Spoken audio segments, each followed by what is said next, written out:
Olá pessoal, sejam bem-vindos a mais um vídeo da nossa série de Introdução à Linguística. Hoje vamos falar sobre variação linguística e preconceito linguístico. Eu já falei um bocado desses conceitos aqui no curso, mas hoje vamos nos aprofundar mais e também estou fazendo esse vídeo aqui para demarcar a importância desses conceitos para a linguística como um todo. Então, primeiramente, vamos ao conceito de variação linguística, né? Isso acho que a gente já viu. Variação diz respeito a duas ou mais diferentes realizações de um mesmo fato linguístico ocorrendo ao mesmo tempo na mesma língua. Então, pode ser uma variação de uma palavra, de significado de uma palavra ou de alguma construção gramatical, que estão ocorrendo ao mesmo tempo na mesma língua de formas diferentes. E a variação, ela é uma propriedade inerente às línguas. Então, estamos trazendo aqui de novo aquele conceito de língua com L minúsculo, né? As diferentes línguas do mundo, todas elas possuem, né, na sua estrutura, na sua essência, a variação linguística e também a mudança, né? E aí vamos relembrar que variação quer dizer que as formas estão ocorrendo ao mesmo tempo, na mesma língua, e mudança quer dizer que elas estão ocorrendo em tempos diferentes. Então, a variação linguística, ela é o motor da mudança, né?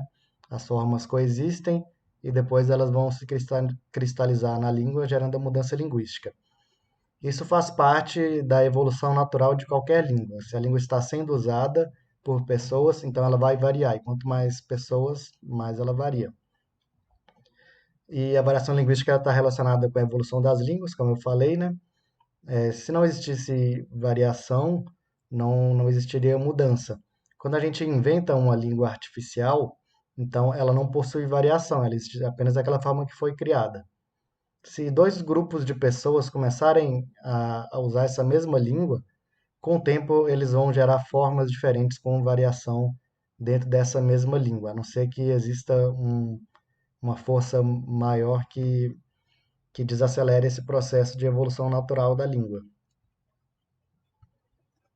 Bom, e daqui, primeiramente, a gente vai colocar alguns conceitos básicos, né, da sociolinguística para a gente trabalhar com eles ao longo dessa aula. Vou trabalhar com o conceito de norma, que causa bastante confusão, né? Norma padrão, norma culta, essas coisas. Tenho percebido o pessoal confundindo essas coisas. O conceito de língua, com L minúsculo, e algumas das propriedades da língua, né, que dizem respeito à variação e mudança. E os conceitos de variedade e variante. Então, quando a gente fala de norma, a gente está falando daquilo que é normal, né? É uma maneira típica das pessoas usarem a língua. E daí a gente teria o que se chama de norma linguística, que é uma forma típica, por exemplo, qual que é a norma do jovem do plano piloto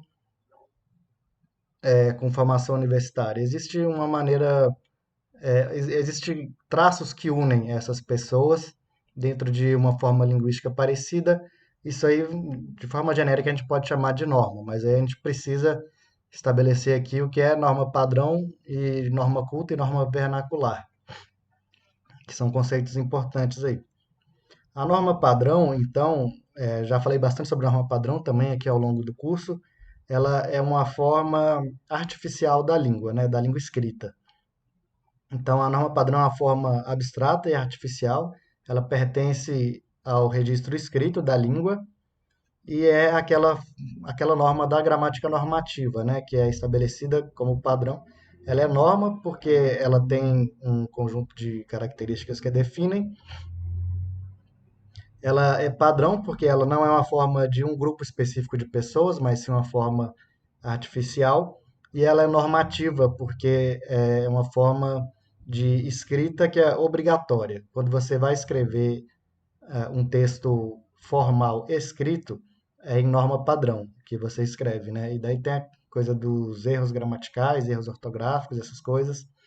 Isso tudo faz parte da norma padrão, que é um conjunto de regras para a língua escrita, não é uma variedade, ou seja, não é uma forma como as pessoas realmente falam no dia a dia, independente do grau de escolaridade da pessoa.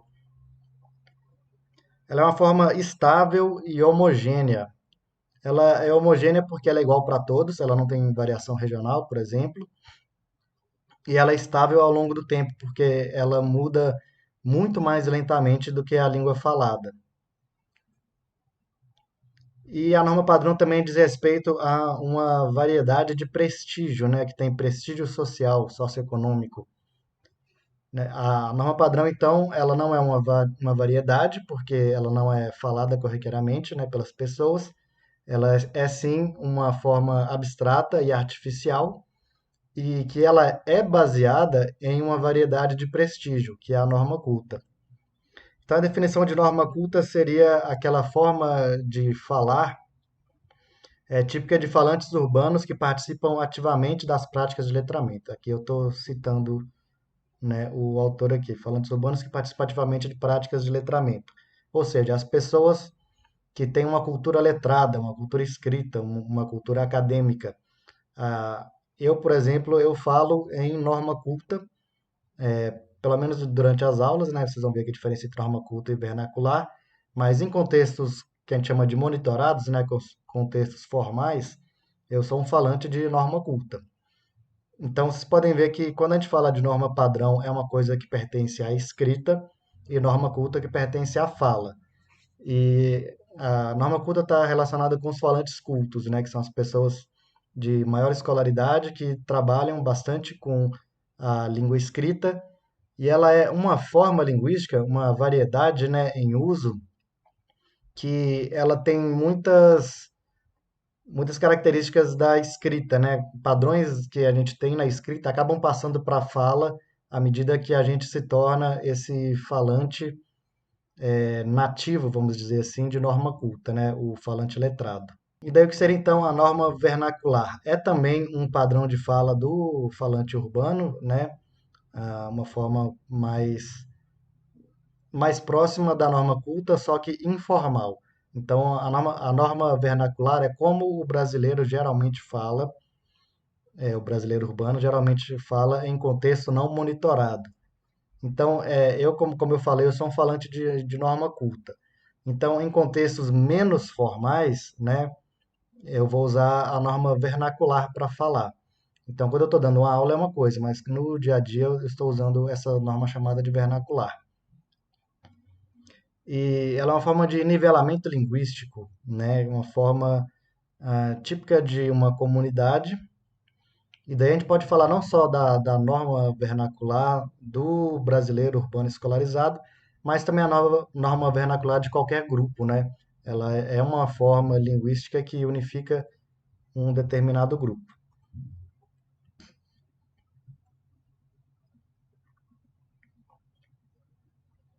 E daí o que seria a língua, né? A gente já definiu aqui o que seria a língua no contexto, no conceito mais macro, né? Que é do sistema linguístico.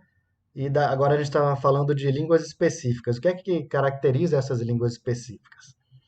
O que caracteriza, obviamente, vai ser um conjunto de regras, um sistema com um conjunto de regras comuns, né? Então, a língua portuguesa ela vai ter um conjunto de regras que define todas as variedades como sendo português e que vai diferenciar de outras variedades, né? Do espanhol, por exemplo, que é muito parecido, mas ela vai ter, toda língua vai ter uma unidade em si. E essa unidade não quer dizer homogeneidade, quer dizer uma série de traços que vão definir como sendo aquela língua e não outra. E dessa forma, toda língua representa uma comunidade de fala. São as pessoas falantes daquela língua, né? Especialmente os falantes nativos. E por causa disso, a gente vai ter uma língua que representa o Brasil, vai ter uma língua que representa Portugal. Então, por que é que a gente diz que são a mesma língua, né? São a língua portuguesa, em ambos esses casos?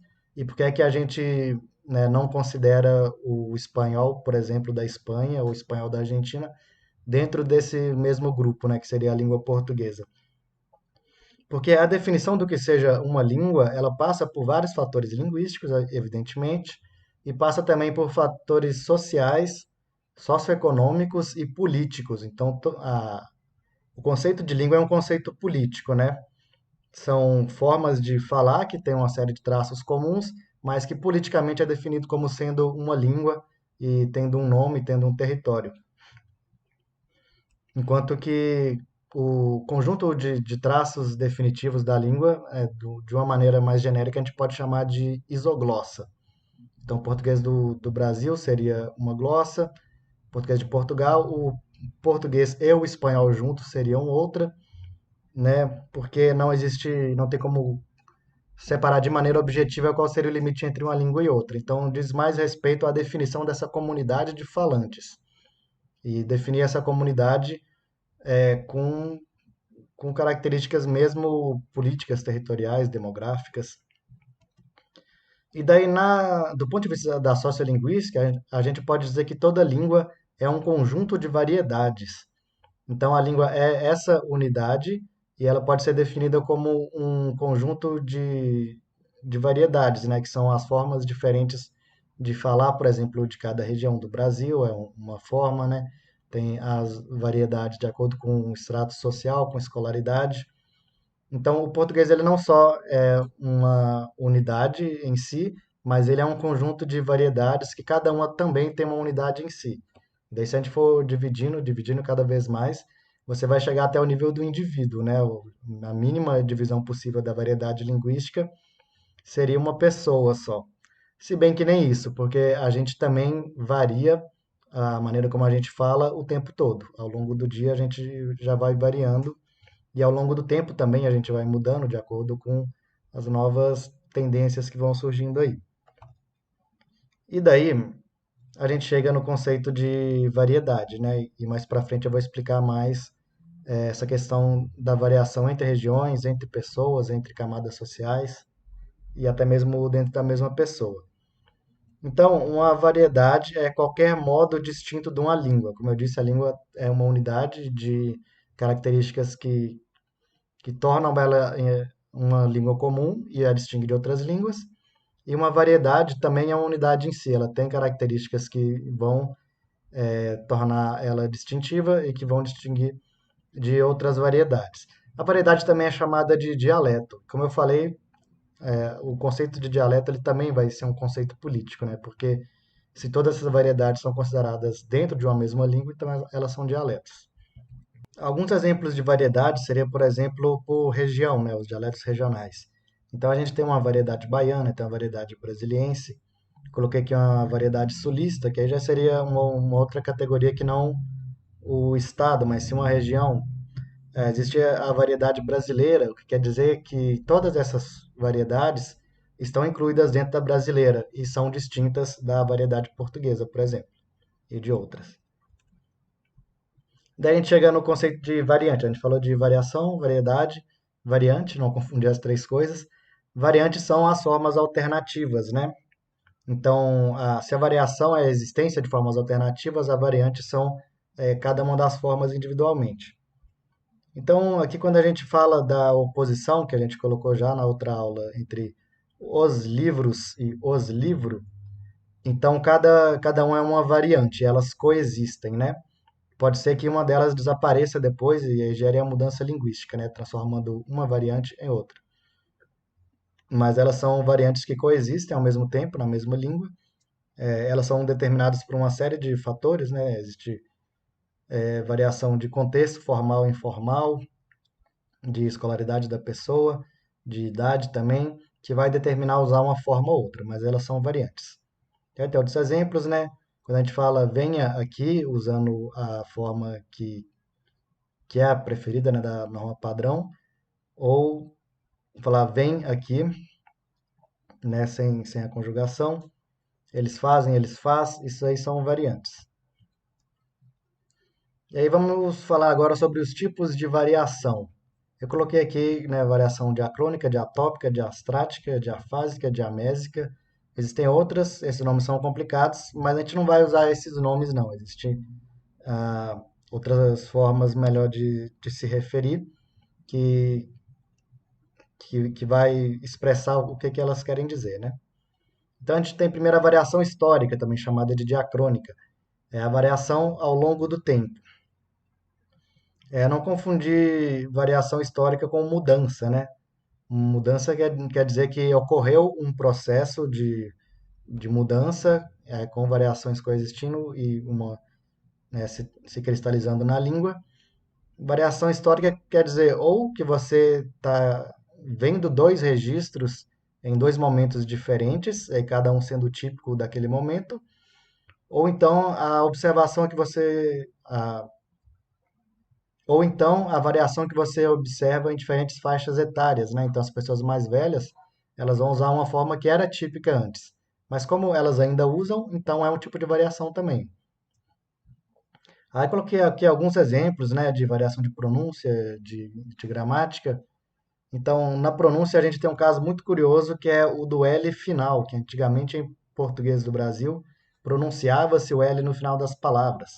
Hoje em dia você vê pessoas mais velhas que fazem isso, e dependendo do local também. Em algumas regiões isso é mais comum, mas sempre é uma coisa de pessoas mais velhas, né, que trazem esse traço que ele era predominante até muito pouco tempo no Brasil.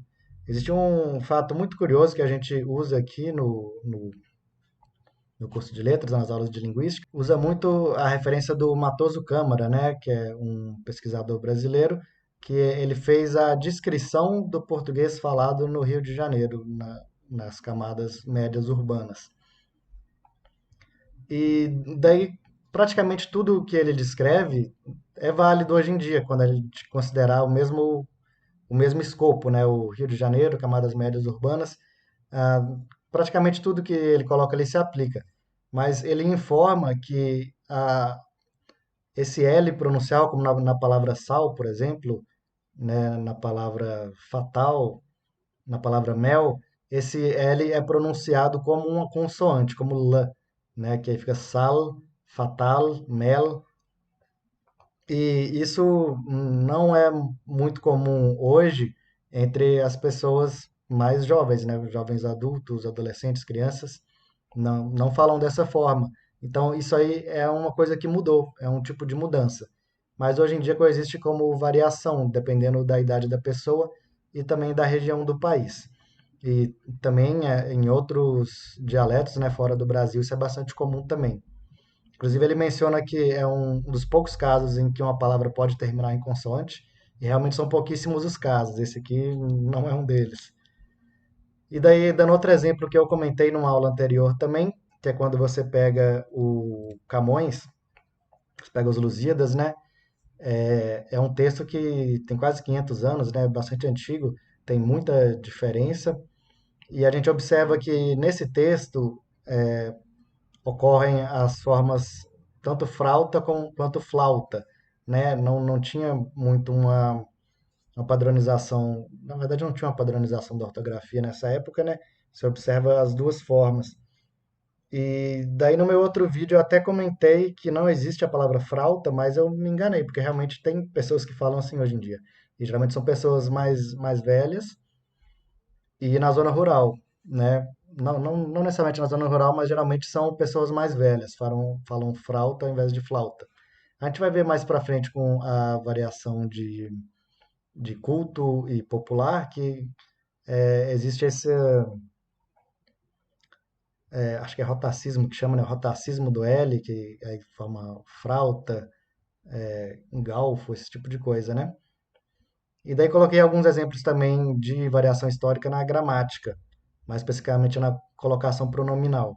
Isso aí você vê muito em livros clássicos, né? Que mesmo na época deles ainda era meio pedante falar dessa forma, mas vou falar, por exemplo, isso me não é estranho, né? Tem essa inversão do pronome clítico. É, Ao invés de isso não me é estranho, vai falar isso me não é, né? Sempre colocar o me antes do não. É uma coisa que a gente não usa hoje em dia, né? Na verdade, se você escrever dessa forma, né, pode até ser entendido, mas não é normal, isso vai causar um estranhamento. Em mudanças de significado, isso é muito comum, né? As palavras, né, que mudam de significado. Tem um monte de exemplos que você pode pensar, eu não consegui lembrar de nenhum, a não ser a palavra bizarro, né? Que originalmente essa palavra quer dizer bonito, né? Quer dizer muito bonito. E hoje em dia ele não é usado com esse sentido também, é usado com o sentido de muito estranho. E aqui coloquei um exemplo dos Lusíadas também, Deixa eu ver se eu consigo ler. E também as memórias gloriosas daqueles reis que foram dilatando a fé, o império e as terras viciosas de África e de Ásia, de África e de Ásia, andaram deflagrando. E aqueles que por obras valerosas se vão da lei da morte libertando, cantando espalharei por toda parte, se há tanto me ajudaram engenho e arte. Aqui vocês veem que a ortografia é muito diferente, né? Mas aqui não vamos falar de ortografia porque não faz parte do sistema linguístico, né? Mas só para dar um exemplozinho aqui, a palavra valerosas, né? Que hoje se escreve e se diz valorosas com o, né? E ele colocava valerosas. É tipo louro e loiro, ouro e oiro, essas coisas que tem uma pequena mudança da vogal. É outro tipo de variação histórica muito comum. Daí a gente tem a variação regional, né? Ou diatópica. Eu coloquei aqui exemplo de fonética, os exemplos mais besta que todo mundo usa para ficar zoando quem é de outro estado, né? Seria a oposição entre tia e tia, sendo que tia é comum em maior parte do Nordeste, eu não sei se em outras regiões do Brasil, é usado também em Portugal, em outros países. E tia com esse som que a gente chama de africado, que é muito comum no Sudeste, aqui no Centro-Oeste também, e algumas regiões do Brasil, né? E a variação de porta, porta e porta, que existe no Brasil hoje. Essas formas são muito características, né, dependendo da região. E diferenças gramaticais, né? Por exemplo, tu vai, tu vais, tu vais já é português de Portugal, né? Mas tu vai, tu vais, que, por exemplo, no meu dialeto nativo, né, na minha região, lá em Minas, não existe tu. Aqui, por exemplo, existe, mas usa tu, usa você, depende do contexto.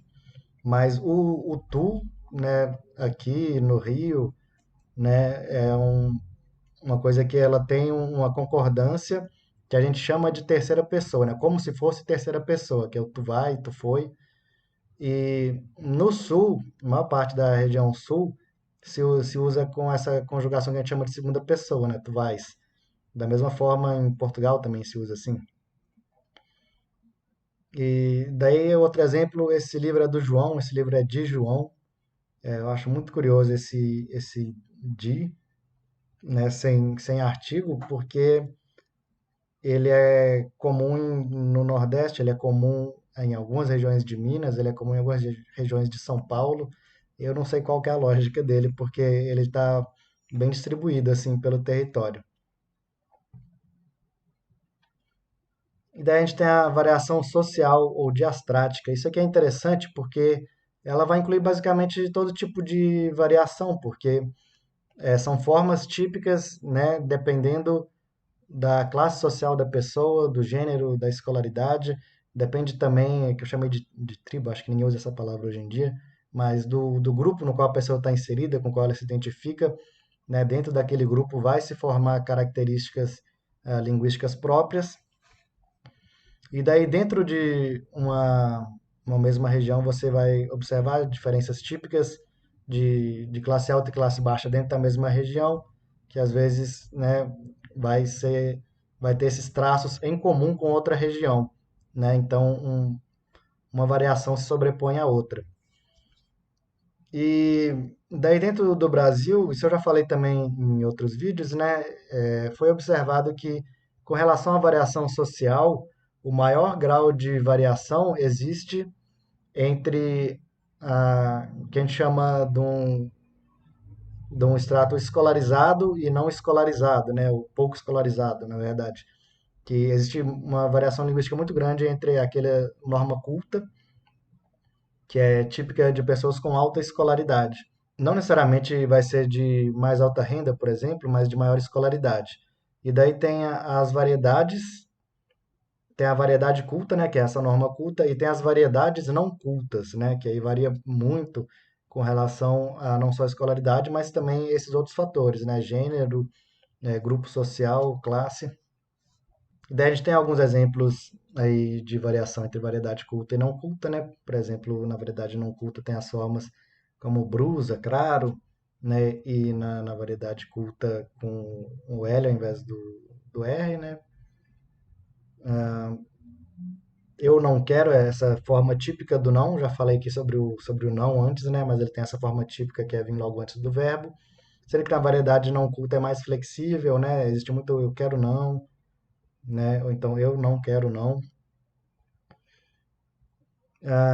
E daí esse é o filme de que te falei, tem essas construções pronominais mais complexas assim. É comum de você ouvir na norma culta, mas na norma não culta isso é simplificado. Daí a gente tem também a variação estilística ou diafásica.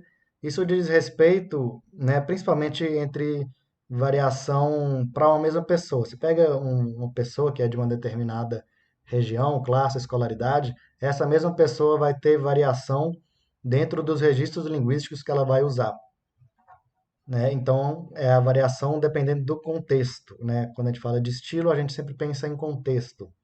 E quando a gente fala em contexto, se vai se referir principalmente a registro, né, formal ou informal. Assim como a variação diastrática, ela tem uma forma mais comum, que é uma oposição, uma forma mais evidente, né, que seria a oposição culto e não culto. Na variação estilística existe também uma oposição típica, que é formal e informal. Claro que dentro do formal existem muitos contextos diferentes, né? Por exemplo, uma aula, uma palestra, uma carta, um e-mail, tudo isso são contextos diferentes que são formais e dentro do contexto informal, dentro do registro informal, vai ter também muitos contextos diferentes, né? Uma conversa com amigos, com desconhecidos, né? Enfim, muitos contextos diferentes. E daí existe a variação estilística. E daí a gente chega por último na variação de meio, né? Ou diamésica, diz respeito ao meio em que a língua está sendo usada. Pode ser considerado um subtipo de variação estilística, porque assim como a gente tem formal e informal, a gente tem escrita e fala. Então a gente pode pensar, né, dentro dos estilos possíveis, os estilos que uma pessoa usa, a gente vai ter formal e informal, escrita e fala, numa tabelinha assim. Né? Por exemplo, como eu falei, você enviar um e-mail, talvez enviar um e-mail nem tanto, mas você escrever um artigo acadêmico, por exemplo, é uma forma escrita formal, mas quando você está conversando no WhatsApp, já é uma forma escrita informal. Né? Da mesma forma, na fala, a gente tem a fala formal, quando você está dando uma palestra, fazendo uma entrevista de emprego, e a fala informal, que é quando você está conversando com amigos ou com a família. Bom, então basicamente foi essa aí a minha aula sobre variação linguística. Agora a gente precisa falar um pouco sobre preconceito linguístico também. O que que é preconceito linguístico, né? O preconceito linguístico nada mais é do que uma forma de discriminação social, histórica, cultural, econômica que está representada na língua. Então, o preconceito linguístico não é uma coisa separada de preconceito social, muito pelo contrário. Ela é uma expressão linguística de um preconceito que existe. Então, por exemplo, se você tem preconceito com determinada variedade do português, então ou você é uma pessoa do sul-sudeste que tem preconceito com a variedade nordestina, ou você é uma pessoa de alta classe, de classe média, que tem preconceito com falar das classes pobres, né? Ou você é uma pessoa escolarizada que tem preconceito com a variedade não culta. Então, o preconceito linguístico ele é uma forma de preconceito social, né? A gente muitas vezes, né, no senso comum a gente vê assim que mas isso é só uma questão linguística, né, como se não tivesse importância. Mas na verdade, o mesmo que não tivesse importância, a pessoa está simplesmente expressando um outro tipo de preconceito que é muito grave. E daí o preconceito linguístico, ele sempre vai estar relacionado com variante de prestígio ou não prestígio. Como eu falei, você vai ter preconceito, muitas pessoas, né, têm preconceito com a variedade nordestina. Ninguém vai ter preconceito com a variedade paulistana, né, porque é uma variante de maior prestígio. E daí quando a gente fala aqui que existe, né, uma forma culta em oposição à não culta, uma forma formal em oposição à informal, uma forma escrita em oposição à forma falada, isso tudo compõe a variante de prestígio, né? Uma forma está em prestígio em relação à outra, e daí forma-se o preconceito linguístico, mas esse preconceito linguístico só existe quando tem subjacente a ele um outro tipo de preconceito social. E daí, como sempre, o preconceito vem da ignorância, né? Então, o preconceito linguístico acontece quando a gente ignora essas características da língua, né? Como que a língua funciona. Quando a gente não conhece o funcionamento da língua, a gente está sujeito a falar algumas coisas aí que, na verdade, são bobagens, são preconceito linguístico. E daí vamos, né, tomar consciência, vamos deixar de ignorar alguns fatos importantes sobre a variação linguística. É mais uma retomada do que a gente viu hoje, né? Então, uma língua é um conjunto de variedades, né? Isso quer dizer, por exemplo, que quando a gente está falando em norma padrão, norma culta, esse tipo, norma padrão, como eu disse, nem pode ser considerada uma variedade porque ela é exclusivamente escrita, né? Mas quando a gente fala que existe uma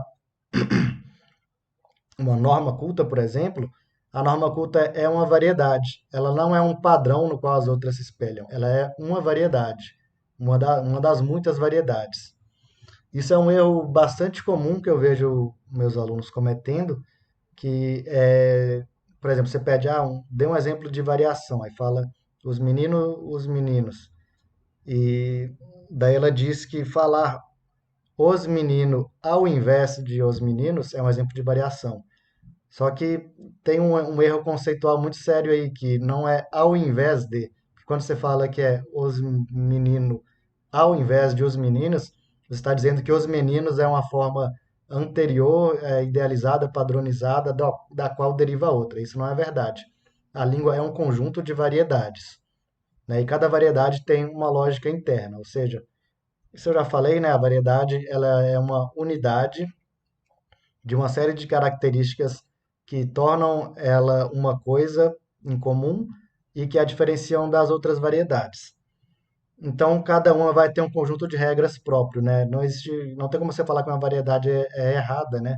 A não ser se for em relação a outra. E como eu falei, é um erro conceitual muito sério você tratar uma variedade em relação a outra. Você tem que tratar a variedade em relação a ela mesma, né? Isso dentro do estudo da linguística, não só dentro do estudo da linguística, mas também para a gente não reproduzir preconceito linguístico, entender que toda variedade tem uma lógica interna, que ela possui as suas próprias regras, que as regras são diferentes, né, entre uma e outra, e que essas regras elas não podem ser consideradas erradas unicamente pelo fato de que você tem que tentar entender uma variedade em relação a ela mesma e não em relação a outra.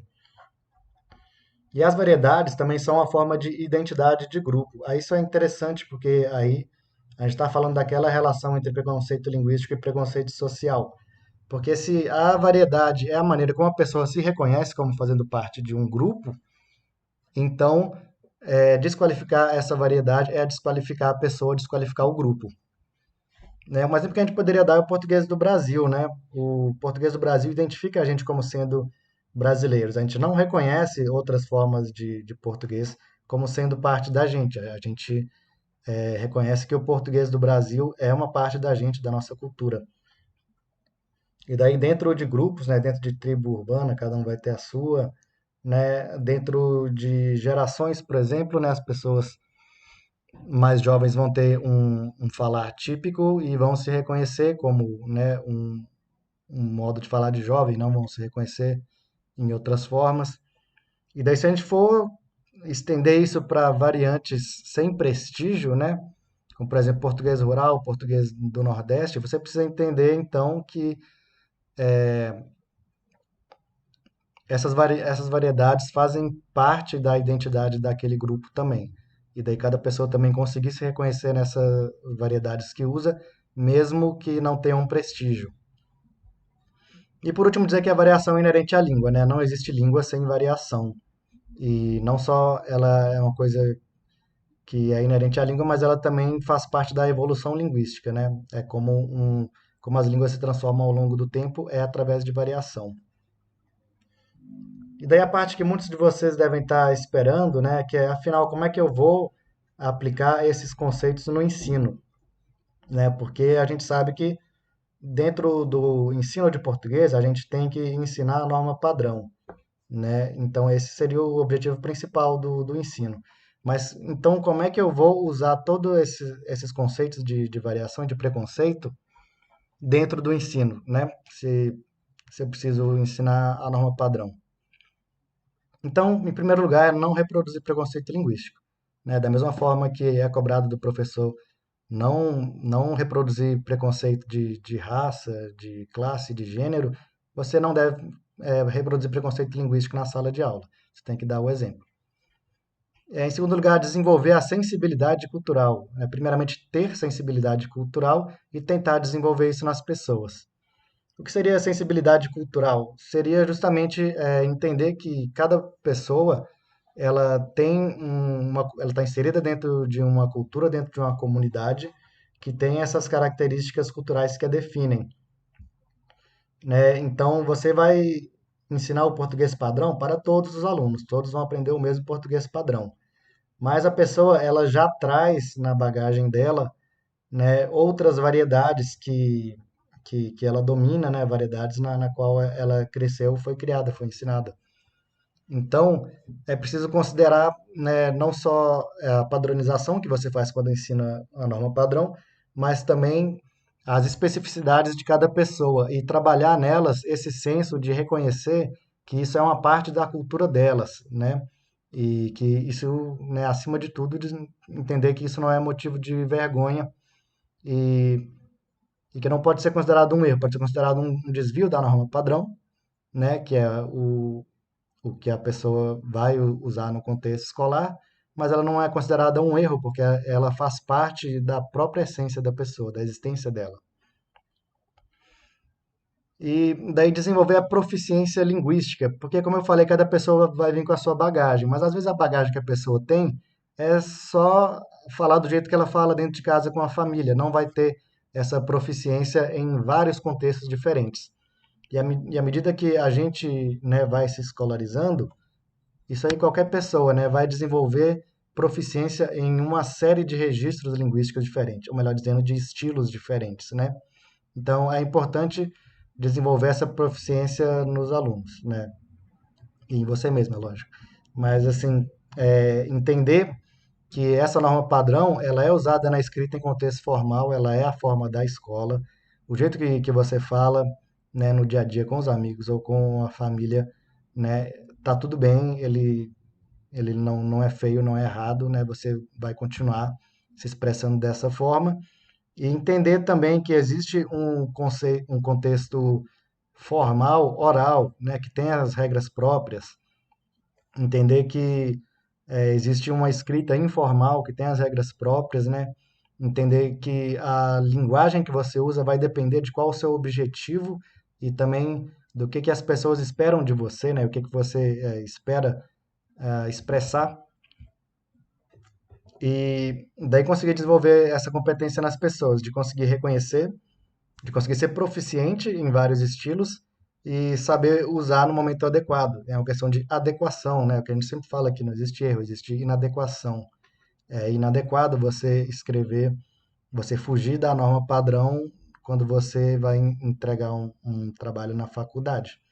Mas da mesma forma também é inadequado você falar de uma forma muito rebuscada para os seus alunos de ensino fundamental, né? Você precisa de uma linguagem que promova o entendimento e promova inclusão, né? As pessoas se sentirem contempladas dentro da sua fala e dentro da própria fala deles. Bom, é isso, né? Foi um aulão hoje. Eu usei como referência esse livro aqui, né? Que é o. Não dá para ler nada. É o Ler e Escrever Textos na Universidade. É um livro muito bom porque ele traz, cada capítulo ele traz uma área da linguística assim apresentado de uma maneira muito didática, muito simples, na verdade, uma linguagem até bem mais acessível do que essas outras referências que eu trouxe antes. E peguei um pouco aqui também do A Língua de Eulália, do Marcos Bagno, que tem essa mesma proposta também. Cada capítulo ele traz algum conceito, mas sempre no sentido de desmistificar esses conceitos que a gente tem sobre variação, sobre preconceito linguístico. Bom, e é isso por hoje. Fiquem em casa, se cuidem. Muito obrigado pela atenção de vocês e até a próxima.